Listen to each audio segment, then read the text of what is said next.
Hello student, I am Sanchita Pal. Welcome back to my channel বঙ্গবায়ানের নতুন একটা কোশ্চেন আনসার সিরিজে তোমাদের সবাইকে স্বাগত জানাই। আজকের ক্লাসের টপিক দেখো, প্রতিবর্তক ক্রিয়া ও চোখ।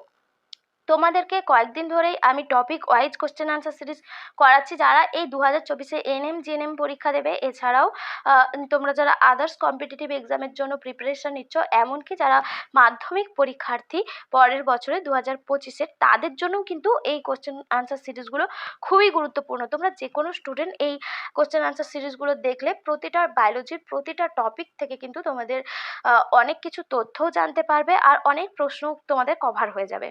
তো চলো দেরি না করে আমরা ক্লাসটা স্টার্ট করে দিই। আর তোমরা যারা আনসারগুলো পারবে অবশ্যই কমেন্ট বক্সে জানিয়ে যেও। দেখো, প্রথম প্রশ্ন কি রয়েছে, 15টা করে প্রত্যেকটা টপিক থেকে কোশ্চেন দিচ্ছি। সব প্রশ্নই কিন্তু গুরুত্বপূর্ণ। যে ধরনের প্রশ্ন কম্পিটিটিভ এক্সামে আসে, বিশেষ করে এনএম জিএনএমে, সেই ধরনের প্রশ্নই কিন্তু এখানে করা থাকে। দেখো, প্রথম প্রশ্ন কি রয়েছে, প্রতিবর্তক ক্রিয়া কিসের দ্বারা নিয়ন্ত্রিত হয়? 4টে অপশন রয়েছে, কেন্দ্রীয় স্নায়ুতন্ত্র, প্রান্তীয় স্নায়ুতন্ত্র, সিম্প্যাথেটিক স্নায়ুতন্ত্র নাকি প্যারাসিম্প্যাথেটিক স্নায়ুতন্ত্র। এই প্রশ্নের যে সঠিক আনসারটি হয়ে যাবে কেন্দ্রীয় স্নায়ুতন্ত্র। কেন্দ্রীয় স্নায়ুতন্ত্রের মধ্যে দুটো অংশ থাকে, মস্তিষ্ক আর সুষুম্না কাণ্ড। এর মধ্যে প্রতিবর্তক ক্রিয়া প্রধানত সুষুম্না কাণ্ড দ্বারাই কিন্তু নিয়ন্ত্রিত হয়। এটা খুবই একটা ইম্পর্ট্যান্ট পয়েন্ট। যদি তোমাদেরকে এভাবে স্নায়ুতন্ত্র না দিয়ে যদি দেয় যে কোন অংশ দ্বারা, কেন্দ্রীয় স্নায়ুতন্ত্রের কোন অংশ দ্বারা প্রতিবর্তক ক্রিয়া নিয়ন্ত্রিত হয়, তখনও বলবে, তখন কিন্তু মনে রাখবে মস্তিষ্ক হবে না, সুষুম্না কাণ্ড দ্বারা প্রতিবর্তক ক্রিয়া নিয়ন্ত্রিত হয়। এরপরে চলো 2 নম্বর কোশ্চেন দেখে। 2 নম্বর কোশ্চেন কি রয়েছে, গরম বস্তুতে হাত পড়লে তৎক্ষণাৎ হাতটি গরম বস্তু থেকে সরে যায়। এটি হলো এক প্রকারের চলন, গমন, প্রতিবর্তক ক্রিয়া কোনোটাই নয়। অবশ্যই গরম বস্তুতে হাত পড়লে যে গরম বস্তু থেকে হাতটা সরিয়ে ফেলি আমরা, এটা হলো এক ধরনের প্রতিবর্তক ক্রিয়া। এটা স্নায়ুতন্ত্রের দ্বারা কিন্তু নিয়ন্ত্রিত হয়, সেজন্য এটা এক ধরনের প্রতিবর্তক ক্রিয়া। এরপরে রয়েছে 3 নম্বর কোশ্চেন, নিম্নলিখিত কোনটি প্রতিবর্তক ক্রিয়া নয়? 4টে অপশন রয়েছে, সাইকেল চালানো, লালা ক্ষরণ, হরমোন ক্ষরণ, গান গাওয়া। নিচের মধ্যে কোনটি প্রতিবর্তক ক্রিয়া নয়? যে অপশনটা সঠিক হয়ে যাবে সেটা গয়ের অপশন, হরমোন ক্ষরণ। সাইকেল চালানো, লালা ক্ষরণ, গান গাওয়া, এই সবগুলোই কিন্তু সহজাত প্রতিবর্তক ক্রিয়ার মধ্যে পড়ে। সহজাত বলছি, সরি, অর্জিত প্রতিবর্তক ক্রিয়া। মানে এগুলো শর্ত সাপেক্ষ, শর্তের দ্বারা নিয়ন্ত্রিত হয়, এবং আমাদেরকে অনেক অভ্যাসের দ্বারা এই প্রতিবর্তক ক্রিয়াগুলো আমরা আনতে পারি। তো সেই জন্য এগুলো অর্জিত প্রতিবর্তক ক্রিয়া, কিন্তু হরমোন ক্ষরণটা কিন্তু প্রতিবর্তক ক্রিয়ার মধ্যে পড়ে না। এরপরে 4 নম্বর কোশ্চেন দেখো। 4 নম্বর কোশ্চেন কি রয়েছে, হঠাৎ আলো পড়লে, হঠাৎ যদি চোখে আলো পড়ে তাহলে কোন ঘটনাটা ঘটে? তারারন্ধ্র প্রসারিত হয়, তারারন্ধ্র সংকুচিত হয়, রেটিনা সংকুচিত হয়, রেটিনা প্রসারিত হয়। হঠাৎ যদি চোখে আলো পড়ে তখন কিন্তু আমাদের চোখে আলো পড়া, কতটা আলো পড়বে সেটা নির্ভর করে তারারন্ধ্রের ওপর। তারারন্ধ্রের মধ্য দিয়েই আমাদের চোখে আলো, তারারন্ধ্রের সংকোচন প্রসারণের মাধ্যমে আমাদের চোখে আলোটা পড়ে কম বেশি পরিমাণে। তো সেই জন্য হঠাৎ যদি চোখে আলো পড়ে তখন আমরা চোখটাকে বুজিয়ে ফেলার চেষ্টা করি, তখন আমাদের চোখের যে তারারন্ধ্রটা রয়েছে সেটা সংকুচিত হয়ে যায়। সেই জন্য অপশন ক্ষয়েরটা হয়ে যাবে সঠিক আনসার। এরপরে 5 নম্বরের কোশ্চেন কি রয়েছে দেখো। 5 নম্বরের কোশ্চেন রয়েছে, মানুষের চোখের ফোকাল দৈর্ঘ্যের বা ফোকাস দৈর্ঘ্য যেটাকে বলা হয়, এর পরিবর্তন ঘটে কোন কারণে? 4টে মানে কিসের দ্বারা? 4টে অপশন রয়েছে, সিলিয়ারি পেশি, তারারন্ধ্র, কর্নিয়া নাকি আইরিস। চোখের দৈর্ঘ্যের যে ফোকাস দৈর্ঘ্যের, চোখের যে ফোকাস দৈর্ঘ্যের পরিবর্তন, এই ঘটনাটাকে বলা হয় উপযোজন। চোখের ফোকাস দৈর্ঘ্যের পরিবর্তন করার যে ক্ষমতা, এই ক্ষমতাটাকে বলা হয় উপযোজন ক্ষমতা। এই উপযোজন ক্ষমতা কিসের কারণে ঘটে?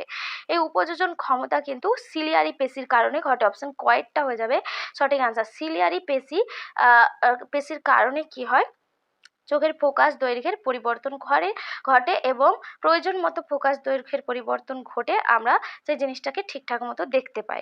এই ক্ষমতাটাকে বলা হয় উপযোজন। এরপরে 6 নম্বর কোশ্চেন কি রয়েছে দেখো, স্বাভাবিক দৃষ্টিসম্পন্ন উঠতি তরুণের ন্যূনতম দৃষ্টি দূরত্ব কত? চারটে অপশন রয়েছে 25 সেমি, 20 সেমি, 22 সেমি, 24 সেমি। স্বাভাবিক দৃষ্টিসম্পন্ন উঠতি তরুণের ন্যূনতম দৃষ্টি বা স্বাভাবিক মানুষের ন্যূনতম দৃষ্টি কত হয়? 25 সেন্টিমিটার। অপশন কয়েকটা হয়ে যাবে সঠিক আনসার। 7 নাম্বার প্রশ্ন দেখো কি রয়েছে, মানুষের চোখের লেন্স কিরকম প্রকৃতির হয়? উত্তল, অবতল, উভু উত্তল, উভু অবতল। মানুষের চোখের লেন্সের ছবিটা যদি আমরা দেখি, মানুষের চোখের লেন্সের ছবি এরকম টাইপের হয়। এটা কিরকম ধরনের লেন্স হলো? উভয় উত্তল, মানে দুদিকেই উত্তল প্রকৃতির, সেই জন্য আমাদের মানুষের চোখের যে লেন্সের প্রকৃতি হবে উভয় উত্তল। এটা একটা খুব গুরুত্বপূর্ণ প্রশ্ন, 6, 7 দুটো কোশ্চেনই খুব গুরুত্বপূর্ণ। এরপরে দেখো রয়েছে 8 নাম্বার কোশ্চেন। 8 নাম্বার কোশ্চেনে কি রয়েছে দেখো, রেটিনার যে অংশে প্রতিবিম্ব সৃষ্টি হয় তাকে কি বলে? আমাদের চোখের মধ্যে, চোখের রেটিনার মধ্যে প্রতিবিম্ব সৃষ্টি হয়, এটা আমরা সবাই জানি। তো রেটিনার যে অংশটায় প্রতিবিম্ব সৃষ্টি হয় তাকে কি বলা হয়? পীতবিন্দু, অন্ধবিন্দু, আইরিস, নাকি কোনোটিই নয়? রেটিনার যে অংশে প্রতিবিম্ব সৃষ্টি হয় তাকে বলা হয় পীতবিন্দু বা ইয়েলো স্পটও বলা হয়, এটাকে হলুদ রঙের হয় বলে। এরপরে দেখো যে অপশনটা রয়েছে অন্ধবিন্দু। অন্ধবিন্দুটাও রেটিনার মধ্যেই অংশ। রেটিনার মধ্যে যে অক্ষি পেশিগুলো রয়েছে, অক্ষি পেশিগুলো যেখানে মিলিত হয়, সেই সমস্ত পেশিগুলো একটা জায়গায় মিলিত হয়ে সেই জায়গাটায় কি হয়, আলো পড়ে না ঠিকঠাক মতন, আর সেখানে প্রতিবিম্ব সৃষ্টি হয় না, সেই জায়গাটাকে বলা হয় অন্ধবিন্দু। সেখানে কোনো আলোক সুবেদী কোষ থাকে না, সেই জায়গাটাকে অন্ধবিন্দু বলা হয়। আর যে অংশে প্রতিবিম্ব সৃষ্টি হয় সেই অংশটাকে বলা হয় পীতবিন্দু বা ইয়েলো স্পট বলা হয়। এরপরে রয়েছে 9 নাম্বার কোশ্চেন দেখো, বিচ্ছুরিত আলোর প্রতিফলন রোধ করে কোনটি? কর্নিয়া, সিলিয়ারি পেশি, রেটিনা, কোরোয়েড। বিচ্ছুরিত আলোর প্রতিফলন রোধ করে, ক্ষয়ের অপশানটা সঠিক হয়ে যাবে কোরোয়েড বা কৃষ্ণমণ্ডল। কোরোয়েড বা কৃষ্ণমণ্ডল হলো একটা অংশ যেটা ওই যে আমাদের যে সাদা স্তরটা থাকে চোখের, যে স্ক্লেরা, ওই স্ক্লেরার যে অংশটা আমরা দেখতে পাই, তার যে পেছনের দিকের যে অংশটা থাকে বা কর্নিয়ার যে পেছনের দিকের অংশটা থাকে, সেই অংশটা কি হয়, মেলানিন নামক রঞ্জক পদার্থ দিয়ে সেখানে থাকার জন্য সেই অংশের রংটা কালো রঙের হয়। আর কালো রঙের হওয়ার জন্য কি হয়, ওখানে বিচ্ছুরিত যে আলোর যে বিচ্ছুরণ হওয়ার ফলে যে প্রতিফলনটা ঘটে, বিচ্ছুরিত আলোকের ফলে যে প্রতিফলন হয়, সেই প্রতিফলনকে রোধ করতে সাহায্য করে এই অংশটা, কোরোয়েড বা কৃষ্ণমণ্ডল। এরপরে 10 নম্বরের কোশ্চেনটা দেখো কি রয়েছে, নিশাচর প্রাণীরা অন্ধকারেও ভালো দেখতে পায়, এর কারণ কি? চারটে অপশন রয়েছে এর মধ্যে, কারণ এদের চোখের মধ্যে কোন কোষটা বেশি থাকে? রড কোষ, কোন কোষ, দ্বিমেরু কোষ, কোনোটি নয়। নিশাচর প্রাণীরা অন্ধকারে বেশি দেখতে পায় কারণ এদের চোখে রড কোষের সংখ্যা বেশি থাকে। রড কোষ হলো কম আলোয় দেখতে পাওয়া যে একটা কোষ, যে কোষটা কম আলোয় বা অন্ধকারে দেখতে সাহায্য করে। এবার যে সমস্ত প্রাণীদের চোখে এই রড কোষের সংখ্যা বেশি থাকে তারা অন্ধকারে ভালো দেখতে পায়, আর যাদের চোখে কোন কোষের সংখ্যা বেশি থাকে, কোন কোষ হলো উজ্জ্বল আলোয় বর্ণদর্শনে সাহায্য করে যে কোষ, অর্থাৎ উজ্জ্বল আলোকে দেখতে সাহায্য করে যে কোষ, সেটাকে কোন কোষ বলা হয়। আর আমাদের কোষে কোন কোষের সংখ্যা বেশি থাকে বলে আমরা দিনের বেলায় ভালো দেখতে পাই, আর নিশাচর প্রাণীদের কোষে রড কোষের সংখ্যা বেশি থাকে বলে তারা রাতের বেলায় বেশি দেখতে পায়। এরপরে 11 নম্বর কোশ্চেন কি রয়েছে দেখো, মায়োপিয়া রোগে কোন লেন্স ব্যবহার করা হয়? চারটে অপশন, উত্তল, অবতল, বাইফোকাল, অবতল।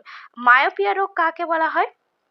নিকট দৃষ্টি সম্পন্ন রোগ, অর্থাৎ যে রোগে নিকটের দৃষ্টি ঠিক থাকে, সামনের দৃষ্টি ঠিক থাকে, কিন্তু দূরের দৃষ্টি ব্যাহত হয়, অনেক দূরের কিছু দেখা যায় না কিন্তু সামনের যে জিনিসগুলো থাকে সেগুলোকে দেখতে পায়, এই ধরনের রোগকে বলা হয় মায়োপিয়া রোগ।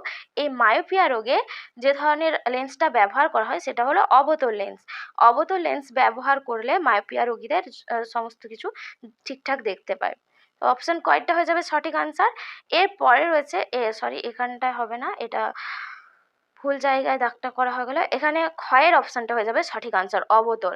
মায়োপিয়া 11 নম্বরের কোশ্চেনটা ছিল, আমি ভুল করে 12 নম্বরেরটাই দাগিয়ে দিয়েছিলাম, এখানে অবতল যে এটা ঠিক হবে 11। এরপরে 12 নম্বরে দেখো, যে রোগে নিকটের দৃষ্টি ব্যাহত হয় কিন্তু দূরের দৃষ্টি ঠিক থাকে তাকে কি বলা হয়? মায়োপিয়া, হাইপারমেট্রোপিয়া, পেসব্রায়োপিয়া, কোনোটাই নয়। দেখো যে রোগে নিকটের দৃষ্টি ব্যাহত হয় কিন্তু দূরের দৃষ্টি ঠিক থাকে তাকে বলা হয় হাইপারমেট্রোপিয়া। মানে দূরের দিকের মানুষ দূরের জিনিস দেখতে পায় কিন্তু কাছের জিনিসগুলো আবছা দেখে, ঠিকঠাক দেখতে পায় না, তাকে বলা হয়, সেই রোগটাকে বলা হয়, ক্ষয়ের দাগের অপশনটা এখানটাও ঠিক হয়ে যাবে, এখানেও ক্ষয়ের দাগটা ঠিক হবে, হাইপারমেট্রোপিয়া।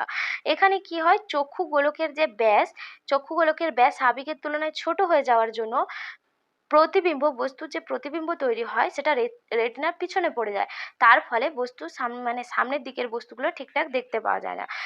এই ত্রুটি সংশোধনের জন্য কি ধরনের লেন্স ব্যবহার করা হয়, এটাও মনে রাখবে, হাইপারমেট্রোপিয়ার জন্য উত্তল লেন্স ব্যবহার করা হয়, হাইপারমেট্রোপিয়ার জন্য উত্তল লেন্স ব্যবহার করা হয়, আর মায়োপিয়ার জন্য অবতল লেন্স ব্যবহার করা হয়। এরপরের যে অপশনটা 13 নম্বরের কোশ্চেনটা দেখো রয়েছে, তার এখানে প্রত্যেকটা কোশ্চেনই খুব ইম্পর্টেন্ট, আর এই চোখের এই অপশনগুলো থেকে অনেকবার অনেক পরীক্ষাতে, এমনকি মাধ্যমিক পরীক্ষাতে প্রচুর কোশ্চেন আসে, তোমরা কিন্তু সমস্ত কোশ্চেনগুলো ভালো করে বুঝে উত্তরগুলো প্র্যাকটিস করবে, আর যেগুলো তোমরা নিজেরা অবশ্যই জানো সেগুলো কমেন্ট বক্সে কিন্তু জানাবে।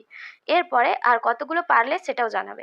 এরপরে দেখো 13 নম্বরের কোশ্চেন কি রয়েছে, চোখের অভ্যন্তরীণ চাপ নিয়ন্ত্রণ করে aqueous humour, vitreous humour, choroid, cornea.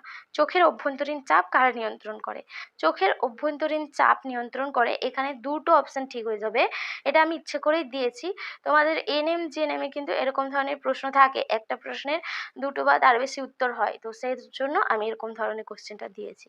এখানে দেখো চোখের অভ্যন্তরীণ চাপ নিয়ন্ত্রণ করে, অপশন ক আর খ দুটোই হয়ে যাবে, অ্যাকুয়াস হিউমার আর ভিট্রিয়াস হিউমার, এই দুটোই চোখের অভ্যন্তরীণ চাপ নিয়ন্ত্রণ করে। এরপরে 14 নম্বরের কোশ্চেন রয়েছে, দেখো কর্নিয়ার পেছনে ও লেন্সের সামনে কোনটা থাকে, স্ক্লেরা, লেন্স, আইরিস নাকি কর্নিয়া। কর্নিয়ার পেছনেও থাকে আর লেন্সের সামনে থাকে, এটা হবে যেটা, যে অপশনটা সঠিক হয়ে যাবে কর্নিয়ার পেছনে আর লেন্সের সামনে, সেটা হচ্ছে আইরিস। আইরিস বা কনীনিকা যেটাকে বলা হয়, এটা হচ্ছে গিয়ে কর্নিয়ার পেছনেও থাকে, আর কর্নিয়ার পেছনে আর এর সামনে থাকে, লেন্সের সামনে। এরপরে দেখো 15 নম্বরের কোশ্চেন, আজকের লাস্ট কোশ্চেন 15 নম্বরের কোশ্চেন কি রয়েছে দেখো, নিচের কোন রোগে বাইফোকাল লেন্স ব্যবহার করা হয়, চারটে অপশন রয়েছে, মায়োপিয়া, হাইপারমেট্রোপিয়া, প্রেসবায়োপিয়া, ঘয়ের অপশন রয়েছে ক ও খ উভয়ই। দেখো এখানে যে সঠিক আনসারটা হয়ে যাবে, নিচের যে রোগে বাইফোকাল লেন্স ব্যবহার করা হয় সেটা হবে প্রেসবায়োপিয়া। প্রেসবায়োপিয়া রোগটা দেখা যায় 40 বছরের ঊর্ধ্ব বয়স্ক লোকেদের, মানে মহিলা হোক পুরুষ হোক, 40 বছরের বেশি ঊর্ধ্ববয়স্ক মানুষদের এই প্রেসবায়োপিয়া রোগ দেখা যায়, এক্ষেত্রে বাইফোকাল লেন্স ব্যবহার করা হয়, ঠিক আছে। তো এখানে ছিল এই 15টা কোশ্চেন, 15টা কোশ্চেনই তোমাদের সাথে আলোচনা করে দিলাম। তো আজকের কোশ্চেন আনসার সিরিজটা কেমন লেগেছে সেটা অবশ্যই জানিও, আর উত্তরগুলো তোমরা বলে যেও, তোমাদের প্রস্তুতি কিন্তু তোমরা ঠিকঠাক করে করতে থাকো, পরীক্ষা দেখতে দেখতে চলেই আসবে, এবারে যাতে সবাই সফলতা পাও সেই কামনাই করি, সেইভাবেই তোমরা প্রস্তুতি নিতে থাকো, কোশ্চেন আনসার সিরিজগুলো দেখো, তোমাদেরই উপকার হবে, এখান থেকে কমন কোশ্চেন তোমরা পাবেই। তো চলো আর দেরি না করে ক্লাসটা শেষ করছি, আজকের ক্লাস আবার পরবর্তী ক্লাসে পরবর্তী একটা টপিক নিয়ে ডিসকাস করব, ততক্ষণ সবাই খুব ভালো থেকো।